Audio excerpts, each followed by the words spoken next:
જય શ્રી રામ મિત્રો, સ્વાગત છે તમારું। રામનવમી એ હિન્દુ ધર્મના સૌથી મહત્વપૂર્ણ તહેવારોમાંનો એક છે। આ તહેવાર ભગવાન રામના જન્મની યાદમાં ઉજવવામાં આવે છે, જે ભગવાન વિષ્ણુનો 7મો અવતાર માનવામાં આવે છે।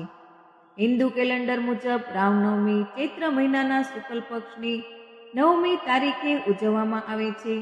તમને જણાવી દઈએ કે રામનવમીનો પવિત્ર તહેવાર 6 એપ્રિલે ઉજવવામાં આવશે।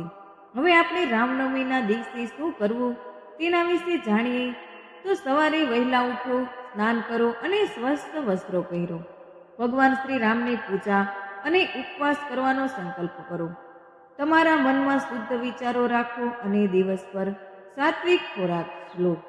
રામનવમી પર શ્રી હનુમાનજીની પૂજા કરવી પણ શુભ માનવામાં આવે છે। હનુમાન ચાલીસા, બજરંગ બાણ અને સુંદરકાંડનો પાઠ કરો। હનુમાનજીને ચોલા અર્પણ કરો અને સિંદૂર અને ચણા ગોળ અર્પણ કરો।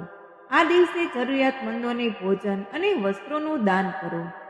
આખો દિવસ શ્રી રામ નામનો જાપ કરો અને ધ્યાનમાં રાખો દરબારને યાદ કરો। આ દિવસે ભગવાન શ્રી રામને પંચામૃતથી સ્નાન કરાવીને વિશેષ પ્રસાદ ચડાવો। રામનવમીના દિવસે ભગવાન શ્રી રામના મંત્રોનો જાપ અવશ્ય કરો। હવે આપણે આગળ જાણીએ કે રામનવમીના દિવસે કઈ વસ્તુઓ ટાળવી જોઈએ। તો રામનવમીના દિવસે ડુંગળી, લસણ, માંસ અને દારૂ જેવા તામસિક ખોરાકનું સેવન ન કરવું જોઈએ। આ દિવસે સાત્વિક ભોજન કરવું જોઈએ। આ દિવસે કોઈ પણ વ્યક્તિનું અપમાન ન કરવું જોઈએ અને અપમાનજનક ભાષાનો ઉપયોગ ન કરવો જોઈએ। રામનવમીના દિવસે જૂઠું બોલવાનું ટાળવું જોઈએ અને સત્યનું પાલન કરવું જોઈએ। આ દિવસે કોઈની સાથે ઝઘડો કરવાનું ટાળવું જોઈએ।